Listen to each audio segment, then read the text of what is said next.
Nmasinachi grew up in a world surrounded by mystery and pain. From the moment she could understand, she was told that her mother had died giving birth to her. The absence of a mother's love left a void in her heart, one that her father's occasional presence could not fill. After her mother's death, her father remarried, and Nmasinachi found herself in a home that felt more like a prison than a sanctuary. Her stepmother, a woman with a smile that never reached her eyes, had two children of her own. They were the golden children, receiving everything with ease, while Nmasinachi struggled for affection and attention. Her father was often away, traveling for work, which is why she's often alone with her stepmother and step-siblings. Whenever he returned, her stepmother would put on a show of kindness, making it difficult for Nmasinachi to complain to her father. Sometimes she would complain, but her father always doubted her. Over time, she learned to keep her mouth shut, hoping that one day she'll be free from the suffocating atmosphere in that house. So one day, Nmasinachi's life took another unexpected turn when her stepmother's younger brother, Nkem, came to stay with them. He had just landed a job nearby and needed a place to stay.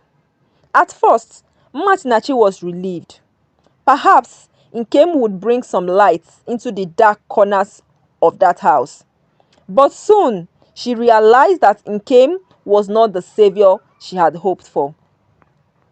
Nkem began to make advances that made her skin crawl.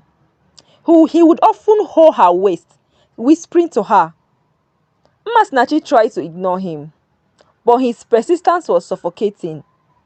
Her father was on a long trip this time, and she felt trapped, unable to confide in her stepmother, who would surely twist her words against her. Weeks later, his advances continued, and Nmasinachi's patience was fading out. So one evening, after an uncomfortable encounter with Nkem, where she managed to escape him, she could no longer bear it. Her heart was racing. Very early the next morning, she left the house. She ran until she reached her father's sister's home, her heart pounding with fear and desperation. Auntie Phil welcomed her with open arms, sensing the fear in her niece's eyes. Nmasinachi poured out her heart, recounting the struggles she had faced, the cruelty of her stepmother and the unwanted advances of Nkem.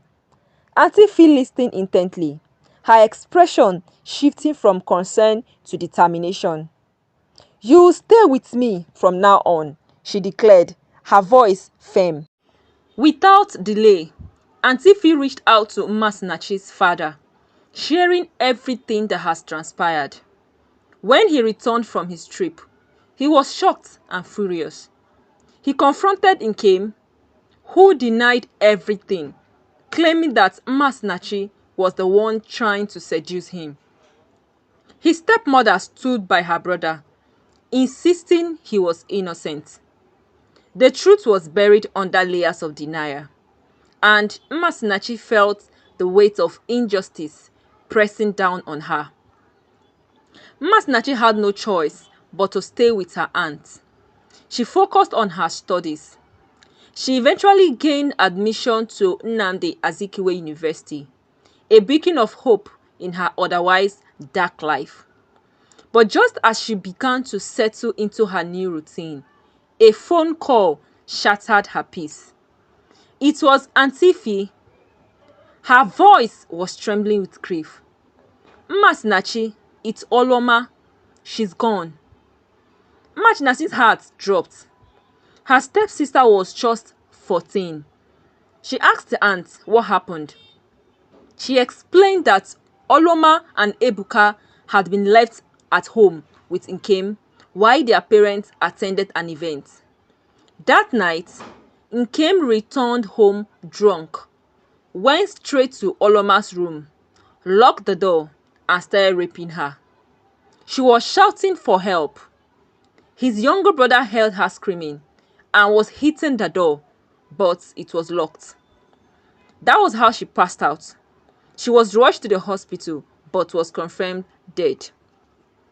Nmasinachi felt a wave of anger and pain wash over her. She had escaped, but at what cost? The thought of her innocent stepsister, helpless and alone, filled her with anguish.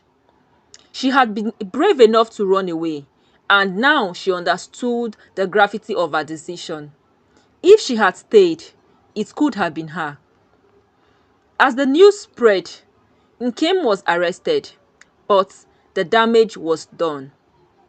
Nmasinachi's father and stepmother were filled with so much regret, wishing they had listened to Nmasinachi. Nmasinachi found strength in her sorrow. She vowed to honor Oloma's memory by speaking out against the silence that had allowed such horrors to occur. No longer would she be a victim of her circumstances. She would rise above them, determined to create a future where no one else will have to endure the same pain with each passing day. Nmasinachi channeled her grief into her education. She became an advocate for victims of abuse, sharing her story and encouraging others to speak out. Her journey was not easy. The memories of her past haunted her, but she found comfort in the support of friends who understood her struggles.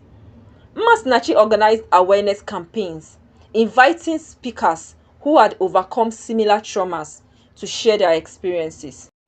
As she gained confidence, Nmasinachi began to see the impact of her efforts. Survivors reached out to her, grateful for a voice that resonated with their pain. She realized that her story, once a source of shame and pain, had transformed into a beacon of hope for others. One evening, while preparing for a campus event, Nmasinachi received a message from her father. He wanted to meet her. She agreed. So when they met, he looked older, burdened by guilt. "I should have believed you," he admitted, tears in his eyes. "I failed you." Nmasinachi felt a mix of emotions, anger, sadness, but also a flicker of hope. "It's not too late to change," she replied softly. They talked for hours, unraveling the years of silence and misunderstanding. Her father promised to seek help for himself and to support her advocacy work. As the semester progressed, Nmasinachi's efforts gained recognition. She was invited to speak at various events, sharing her journey and the importance of listening to survivors. Each time she stood before an audience, she felt a sense of purpose, a connection to Oloma that had fueled her passion. Nmasinachi was preparing for a big event when she received a call from Auntie Fee. "Nkem is out of bail," she said, her voice trembling. "He's threatening to come after you." Fear gripped Nmasinachi, but she refused to let it control her. "I won't be silenced," she declared. With her aunt's support, she contacted the authorities, ensuring her safety. The day of the event arrived and Nmasinachi stood before a packed auditorium, her heart racing. She spoke passionately about her experiences, the importance of believing survivors, and the need for systematic change. The audience was captivated, and as she finished, a standing ovation erupted. In that moment, Nmasinachi realized that she had transformed her pain into power. She was no longer just a victim, she was a warrior, fighting for justice and healing. The shadows of her past would always be a part of her, but they no longer defined her. As she walked off the stage, she felt a sense of peace wash over her. Nmasinachi was ready to face whatever challenges that lay ahead. Armed with the strength of her story and the love of those who stood by her side, she had found her voice, and she would use it to ensure that no one else would have to suffer in silence. Now we have come to the end of another beautiful story. I hope you enjoyed it. Please don't forget to subscribe to my channel. Thank you so much for watching. Bye for now.